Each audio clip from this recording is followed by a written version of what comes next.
سرحدیں کبھی صرف زمین نہیں ہوتی، وہ قوموں کے ضمیر کی لکیریں ہوتی ہیں۔ دوحہ سے استنبول تک وعدوں اور وفاؤں کا امتحان جاری ہے۔ سرحد، ضمیر اور سیاست عہد کے ایسے ہی ایک فکری علم کی داستان آج کا موضوع ہے۔ اعوذ باللہ السمیع العلیم من الشیطان الرجیم، بسم اللہ الرحمن الرحیم۔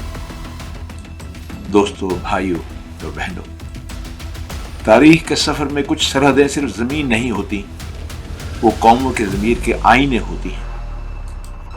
ڈیورنڈ لائن ایک لکیر جس نے صرف زمین کو نہیں بانٹا بلکہ دو ملتوں کے احساسات، ان کی تاریخ اور ان کے وعدوں کو بھی تقسیم کر دیا۔ آج ہم سرحد، ضمیر اور سیاست عہد کے عالمے پر بات کرنے جا رہے ہیں، جہاں ماضی کے زخم، حال کے سوال اور مستقبل کی امید ایک ہی میز پر جمع ہے۔ یہ کہانی سرحد کی بھی ہے، ایمان کی بھی، اور ان وعدوں کی بھی جو تاریخ کے صفحوں پر لکھے گئے مگر عمل کے میدان میں بکھر گئے۔ دوستو، 1893 میں جب امیر عبد الرحمن خان نے برطانوی حکومت کے ساتھ معاہدہ کیا، تب شاید کسی نے سوچا ہوگا کہ یہ لکیر آنے والے صدیوں تک سیاست کے ماتھے کا شکن بن جائے گی۔ یہ ڈیورنڈ معاہدہ 12 نومبر 1893 کو طے پانے والے معاہدے میں بالاتفاق جو معاہدہ طے پایا، وہ دستاویزات آج بھی برطانوی اور امریکی آرکائیو میں موجود ہیں۔ بین الاقوامی شہادت پروسیڈور کے مطابق راولپنڈی انگلش افغان معاہدات 1919 کے حوالہ جات میں ڈیورنڈ لائن کے وجود کا حوالہ آج بھی تاریخی طور پر ریکارڈڈ وجود کی تائید کرتا ہے، جس میں ڈیورنڈ لائن کے دونوں طرف کے علاقوں کی سیاسی اور انتظامی حدود متعین کی گئی ہیں۔ اس کے تحت افغانستان اور برطانوی ہندوستان کے درمیان ایک واضح سرحد قائم کی گئی۔ اس سرحد کے مشرقی حصے میں واقع قبائلی علاقے برطانوی عملداری میں شامل کیے گئے۔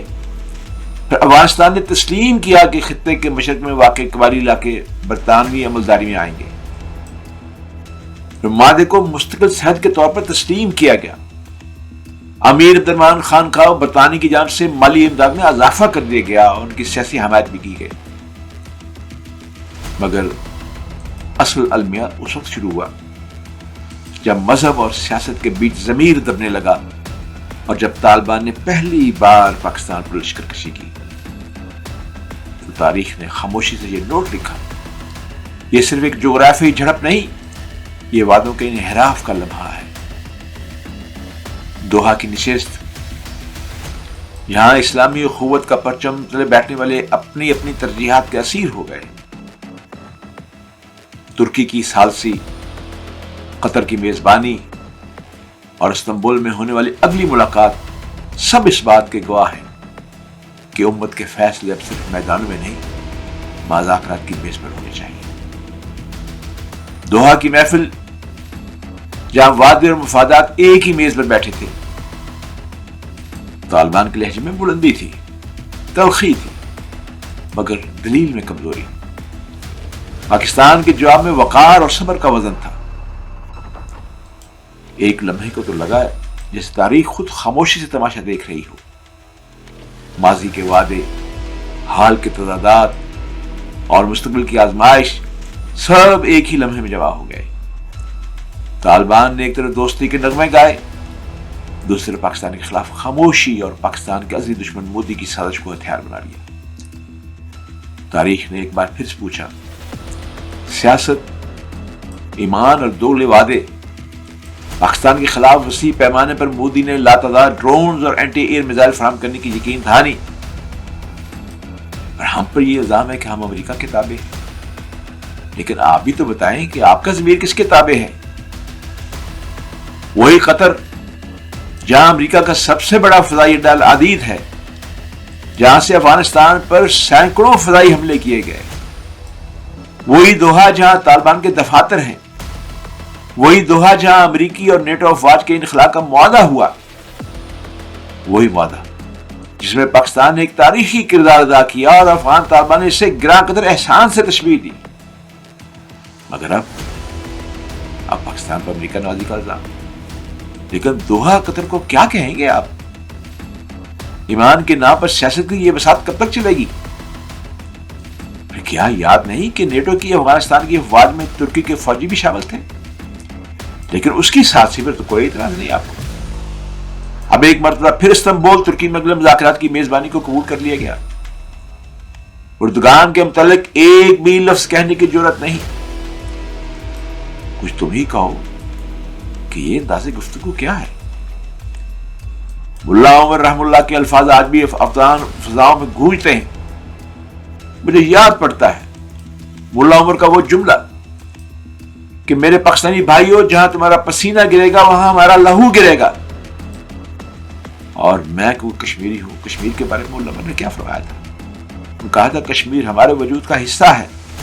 ہم افغانستان کی آزادی کے بعد کشمیر کا رخ کریں گے. آپ نے اس ازلی دشمن کی دھرتی پہ کھڑے ہو کر کشمیر کو ان کا حصہ کہہ دیا. یہ الفاظ ملا عمر کے ایک وعدہ نہیں تھا، دو دلوں کی دھڑکن تھی.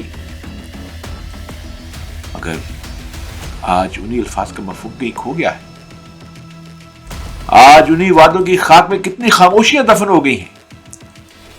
کیا ہیبت اللہ اخوندزادہ اور ملا یعقوب نے اپنے ضمیر کے آئینے میں ان وعدوں کو دیکھا ہے، یا وقت اور اقدار ان کے دلوں پر بھی گرد ڈال دی ہے؟ تاریخ پوچھ رہی ہے، کیا ضمیر بھی کبھی سرحد پار کر جاتا ہے؟ ملا ہیبت اللہ اور ملا یعقوب سب جانتے ہیں کہ وعدے فقط کاغذ پر نہیں، روح پر لکھے جاتے ہیں. اور جب روح بھول جائے تاریخ فیصلہ سناتی ہے. جب قوموں کی تقدیر لکھی جاتی ہے تو قلم نہیں عہد بولتے ہیں. قوموں کی زندگی میں ایسے لمحے آتے ہیں جب الفاظ نہیں کردار بولتے ہیں. دوحہ کی میز پر بیٹھے الفاظ آج امت کے ضمیر کا امتحان بن گئے ہیں.